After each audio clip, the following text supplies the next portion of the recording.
Bataan, Ives Sazon, Jamil Gabawan, Hubert Cani, Mitchell Maynes, and Dante Pagyo. The 5 on the floor. Here comes Mitchell Maynes. Maynes attacks. It's a foul. Tinamaan si Gab Dagangon doon, but referee Karina Martin calling the personal on Gab. Well, they started out with a little horn set here. As you see that +3 point output in the third quarter para dito sa Basilan. And pretty much that horn set, I feel, helps out in attacking the gaps.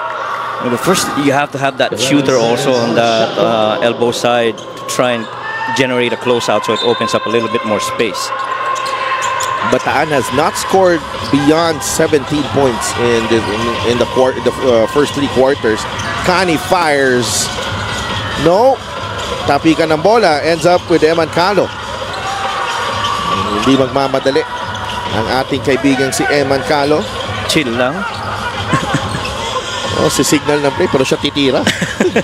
Joke lang. Tingnan natin dito. Ay, pinasa kay Tempra. Naagaw tuloy. Pagyo on the move. Stops and finds Cani. Quickly to Maynes. Maynes. Atake ni Mitchell Maynes. Another foul.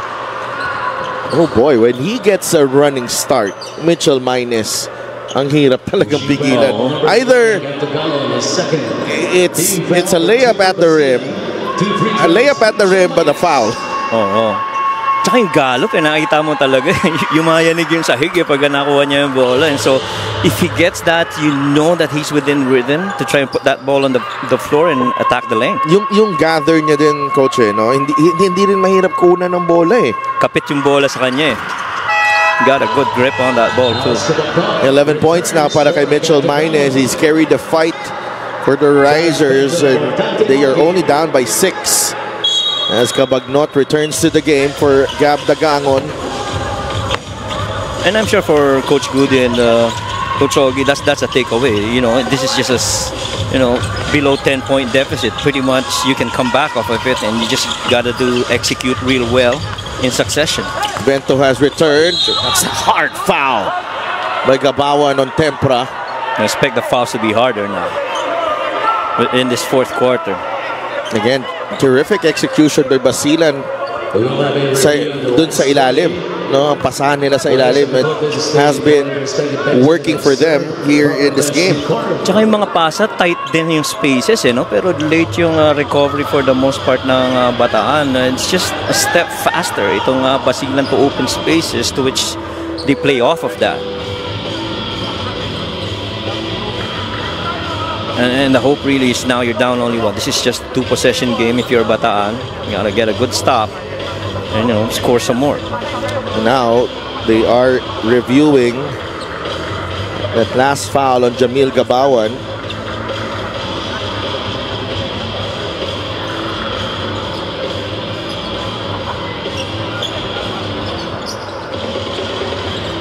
Tingnan natin dito anong decision nila, that hard foul.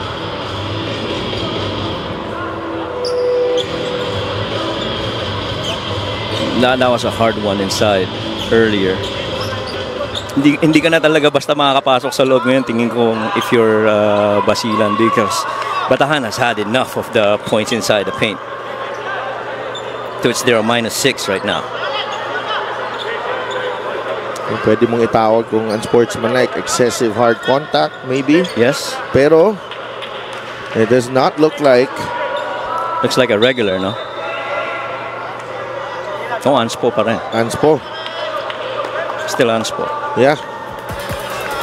That's another great pass.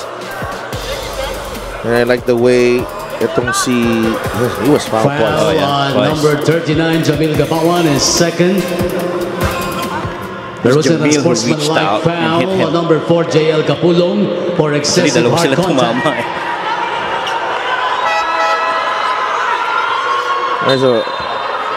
I think there was a foul. I don't think it's not Capulong. Yeah, I don't think it's Capulong. Vento. So there's a mix-up here. Little mix-up. Yeah. Okay. Kalma lang, guys. Kalma lang. Chill. Relax. Relax. Ayusin natin to. Relax. Relax lang kayo. Okay? Oh, Relax lang. Chill. Chill lang. Chill. It's a chill weather. They are going to fix it. They are going to fix it. Definitely.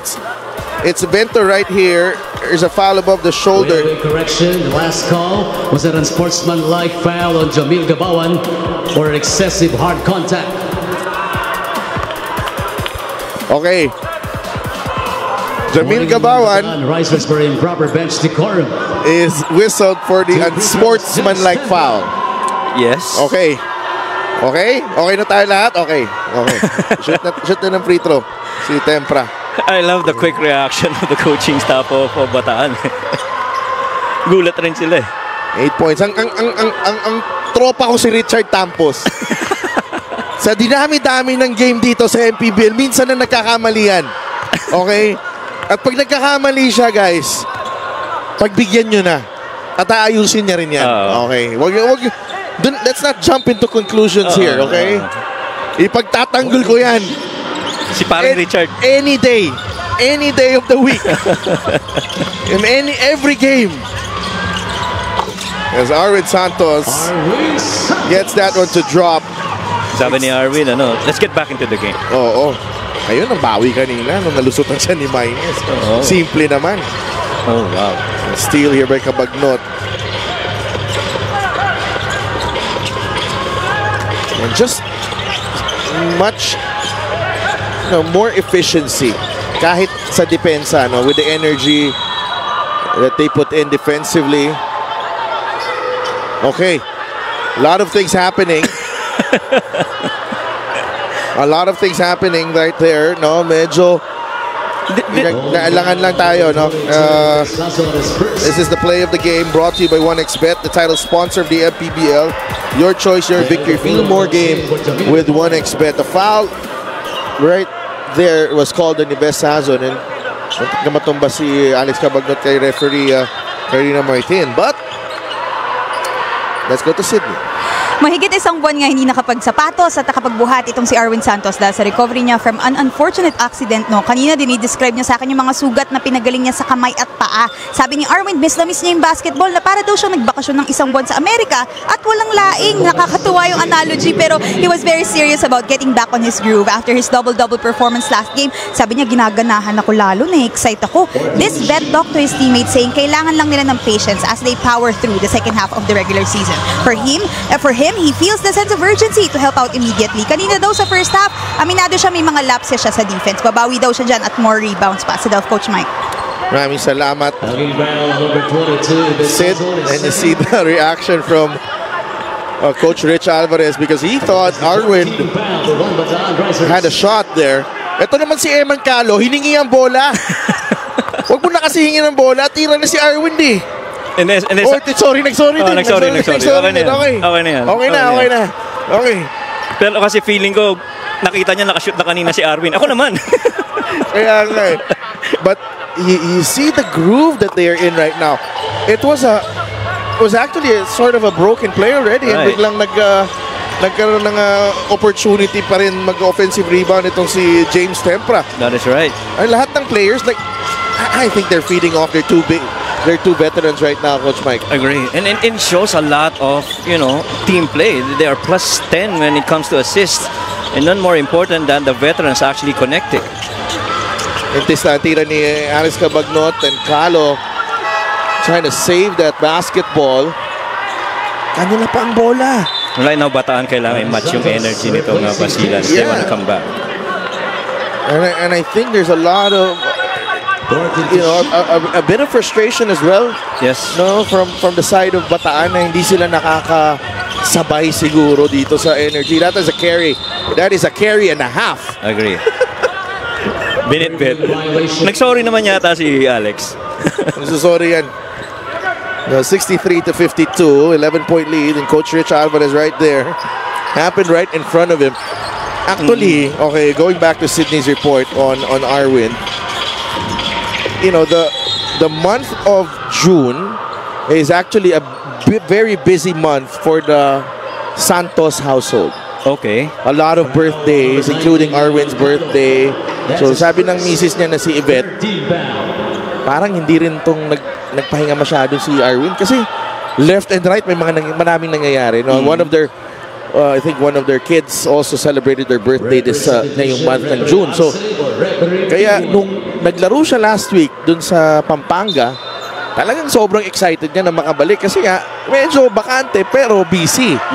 Pero walang basketball halos. Yes. So, yun, no, he's trying to find his timing, his rhythm. And Arwin Santos, it wasn't like before na talagang he was when he was in the PBA na talagang pukpukan talaga, no? Special deal from 1xBet, scan the QR code and claim your special offer. Alam natin na when he was in the PBA, iba yung grind nila doon. Ngayon, all about trying to manage yung pacing mo, that you last until the end of the season. Tsaka before, he can just turn it on and turn it off anytime. But right now, as we see a knockdown elbow jumper again, almost from the same spot earlier from Arwin Santos, he now understands when to pace himself. 8 points now for Arwind, and he's doing it here down the stretch. Arwind with a strong defensive stand, and he wants a square, a TV. What is that? A review, a challenge. Square yan, hindi ball. Tingin ko iPad yan, lit. Mali. Tablet. Tablet, bigay mo na to sa'yo. Pero nonetheless, it's Bento sinks the first free throw. Tingnan natin yung nangyari dito. He got on ball. Bola naman. Oo nga. Tama naman. They have a case there. Bola nga naman. 7 points now for Bento. Jared Bento in his first game of the season for the Risers. I think he's got a bright future ahead. Ito si Jared Bento. Oh yes, with the way he plays, right? Gusto ko yung style of play niya. Alfred Flores is whistled for the personal. So, this is his first time to play, tama ba ako? Yeah. Bento, yeah. So this is an impressive debut for Bento.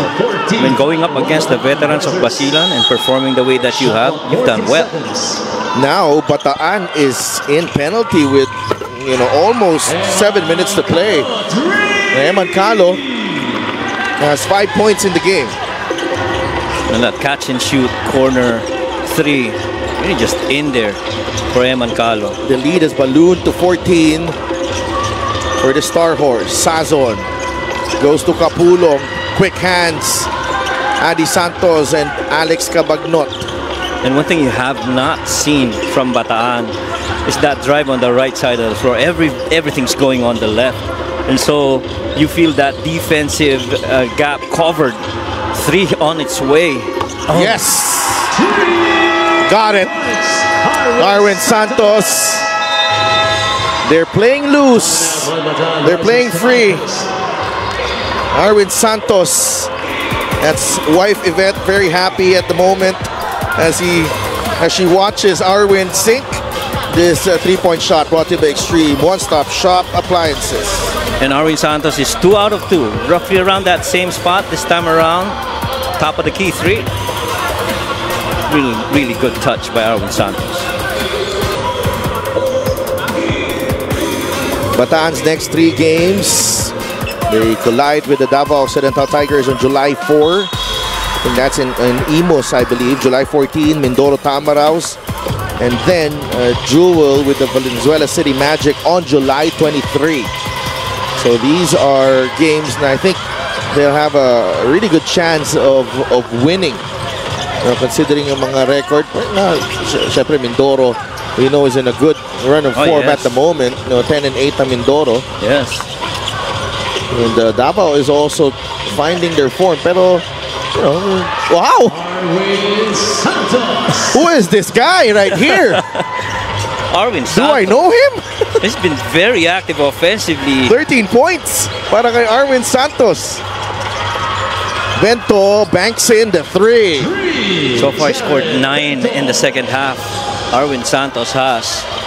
And you know what? I feel maybe that frustration on the part of Bataan, especially considering yung next few games sila. They've 4 of their 6 games have been really close losses. Yeah, they sabi nga ni Coach F, sila heartbreaking, but gliding. Foul number 3. Si Spider-Man. A little hang time there galing kay Arwin Santos. I think the joy of playing basketball is very evident sa kanya. Kitang-kita natin yung saya niya na naglalaro siya. Ako basta ramdam ko yung base sa laro niya, na-miss niya talaga yung laing. And that as well. Oh yeah? He's been pretty decisive on his shots. He's not second-guessing himself. When he gets that ball on that slip, that pass out coming from Alex and Eman Calo, he automatically looks at the rim and sees if he's got a shot. Well, Bataan was hoping to gain on Basilan, but it has turned out to be a 16-7 quarter scoring so far. And I feel it's crucial that they are no longer allowing that space for Kapulong on that post-up. Really just staying active. And Kapulong gets the first free throw to drop. He has improved significantly dun sa kanyang foul shots. I think 2, 3 or 4 games ago. Coach Mike? Yes. No, nag-improve eh. Ito si JL Kapulong na yung panalo nila sa Pasay. That's right. At saka very important yun para sa kanya because he's gonna get fouled a lot. Carl Bringas returns. Okay, Bataan missing Robbie Darang, who's out for the next 5 to 6 weeks. Robbie is their best scorer, their leading scorer, 10.6 points per game, 5.9 assists per outing, and 23 minutes on the floor. So, ang bigat ng pagkawala nito si Robbie Darang para sa kanila. They do have Hubert Cani there, but usually Hubert is a backup, but minsan nag-close din ng game. Sinasabay si Hubert tsaka si Robbie. Yeah, and that's why, consistent to Sydney's report earlier, they really are looking at Alfred Flores rather, to help out. Yeah, but Alfred, kakabalik lang niya dito sa MPBL eh. And look at Arwin altering the shot of Bringas. And they got numbers. No. Is there blood? Meron nga It might be a cut dun sa kilay ni Arwin. Natamaan siya sa... James Chandra to replace Arwin Santos. As he was trying to defend. It was on his own there actually. Kung titingnan mo. Solo eh. He got outnumbered actually. A look of concern from Yvette Santos right there. It's a nice shot. Yvette Sazo nails the 3. Tignan natin if the Risers can come up with a run. Cani, a foul on Hoson. Oh, that's a good one right there. Let's see here. Ito yung tumama. Ano ba yung tumama? Yun, pagbagsak ni Yambing. Pagbagsak niya na. Pagbaba ng kamay. Pagbaba ng kamay. Right. Nadaplisan. So, they're gonna review this. Oh, but it was the call by referee Karina Martin was an offensive foul. On Hozon, right? Yeah. Kasi si Enzo, parang hinayaan niya na lumabas ang bola dahil nga last touch ni Cani. Yes. And that confirms the offensive foul. Yeah. Anyway, he was trying to protect yung bola. And it was last touch right there by Basila. And good chance here for Bataan to trim this down. You're only down 13. 4 minutes, mahaba pa to. So you gotta get points in bunches here real quick. A dangerous pass there. They tried to thread the needle to Carl Bringas. Here's Cani. 5 to shoot for Bataan. Cani gets in the lane. Layup, yes! 4 minutes remaining. It's an 11-point Basilan lead. 7 points for Hubert Cani. And that's the only space on the floor that they are allowing that drive, that left side. You're not getting anything on the middle, anything on the right side. They are forcing you to the left. Calo draws closer, in and out of the jumper. Tempra is fouled underneath. nag-downsize na itong Bataan, no? Cabringas and Yambing. Parang pretty much these are, you know, wing and backward players para dito sa kay Coach Ogie and kay Coach Shagudi. Oh, going small ball right now. But napakahalaga para dito sa Bataan to, at the very least, try and box out rebounders first before they go for that rebound. Alam natin yung activity ni Tempra at ni Santos. Ang hirap din i-box out yun kasi malikot rin. Malikot din sa ilalim. Malikot din Tempra splits his charities. 3.5 minutes remaining. Basilan with a 12-point lead. Here's Hubert Cani. Seal underneath. Didn't see it. Yambing fires a 3. No good. Rebound ni Adi Santos. And Basilan will not rush. Kailangan na nilang itawid though. It's an 8-second violation. 8-second backcourt violation. Importante ang mga forced na turnover na yan ng Bataan. Slowly but surely trying to cut down this deficit. Nung sinabi natin na hindi nagmamadali, huwag naman gano'n. Kailangan naman itawid. 3:15 remaining in this ball game. 12 pwede pa to. Pwede pa to, no? Kaya pang humabol ng Bataan dito, but they gotta move quick. No, libre si Yambing, but Cani takes a step back 3, and he gets that one to drop. And so far, it's been pretty good from 3. It's 2 out of 4 right now. Half of his shots going in from 3. 10 points now for Hubert Cani. Trims the deficit to 9. 12 seconds to work with. Tempra on the right wing now with Santos. Down low they go. It's Eman Calo. It's a pretty high-low play para dito sa Basilan. This time, Eman Calo finishing. And that's one scheme that Bataan has not defended well. That's that flex action, especially with Adi Santos on the elbow. He's just made the right reads. Cabagnot. A steal by Cani. Hubert. The Jeff Santos, a 3, no good. Sayang. Calo with the rebound. Tempra, back to Eman. Has to get it across to Adi Santos. Santos, no! And Jeff Santos secures the rebound for Bataan. Ives Sazon has it. Sazon will fire a 3. Still no good. And Adi Santos secures the rebound. It's on to Alex Cabagnot.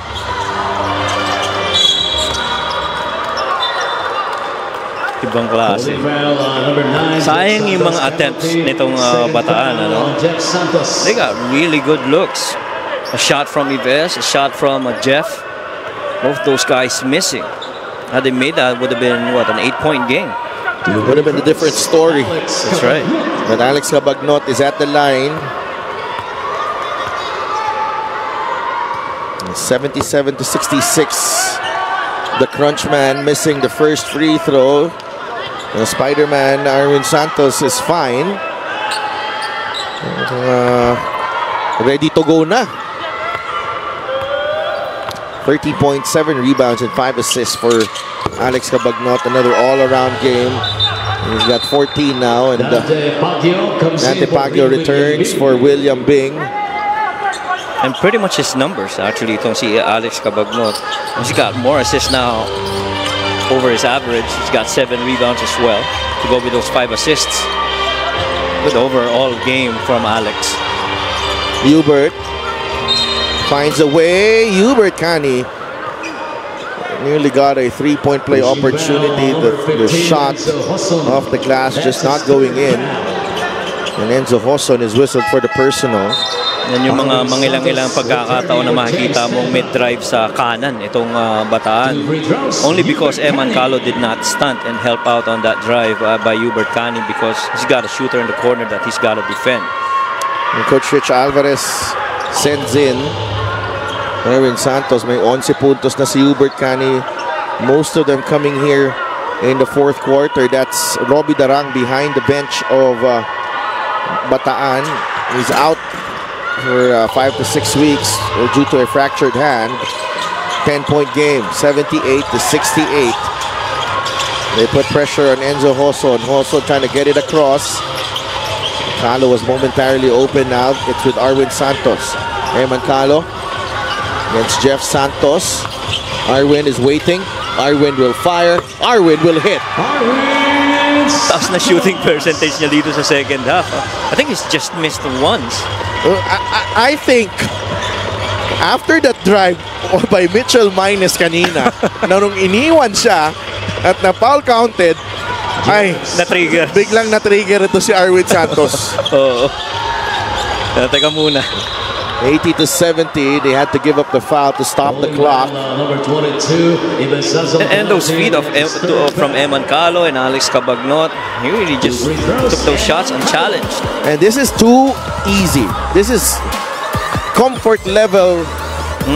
Parang ano yan eh, parang una naman ang bot. Oo. Para kay Arwin Santos.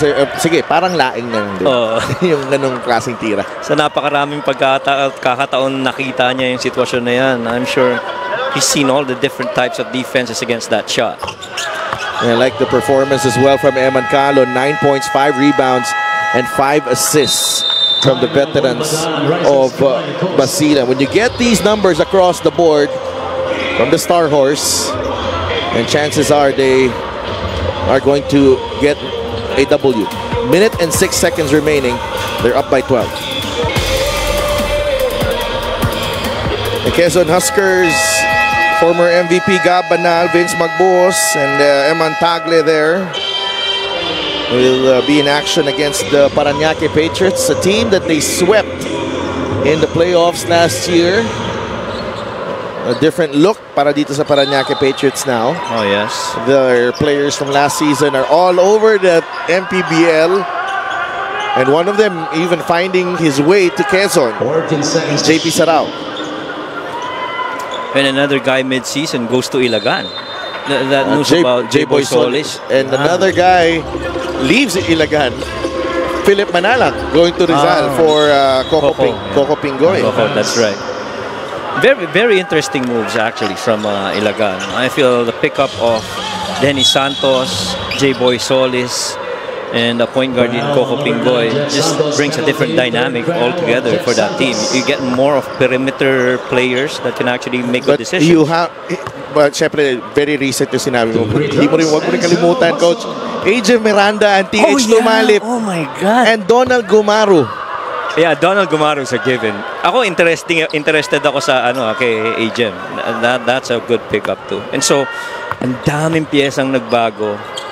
And I'm very curious to see how that goes on the floor para sa Ilagan. Well, AJ Miranda played under Coach Louis Gonzalez at JRU, and he was his leading scorer in season 99 of the NCAA. So, the familiarity is already there. And Tumalip is also a key signing for me because of his knowledge of the game here and his experience. He's played in the PBA, and he's one of those high IQ players sa backcourt. Para dito sa Davao in the last 2 seasons until lumipat siya. That's right. Ilagan. That's right.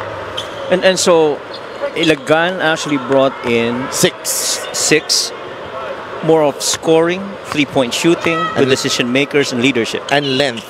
That's right. Boy, those two guys, Dennis Santos and J-Boy, wow. Gusto mo yan? Gusto mo yung signing? They were the free agency pool. I was actually surprised at Dennis and J-Boy. I didn't see Coco Pingoy move though. It was a trade with Philip Manalang, but it looks like Basilan will take care of business here in Binyan. The Star Horse started out strong in the first half and then followed it up with an impressive third period, and in the fourth, they really came out firing on all cylinders, led by a couple of veterans, Arwin Santos and Alex Cabagnot, and Eman Calo to some extent also helping out.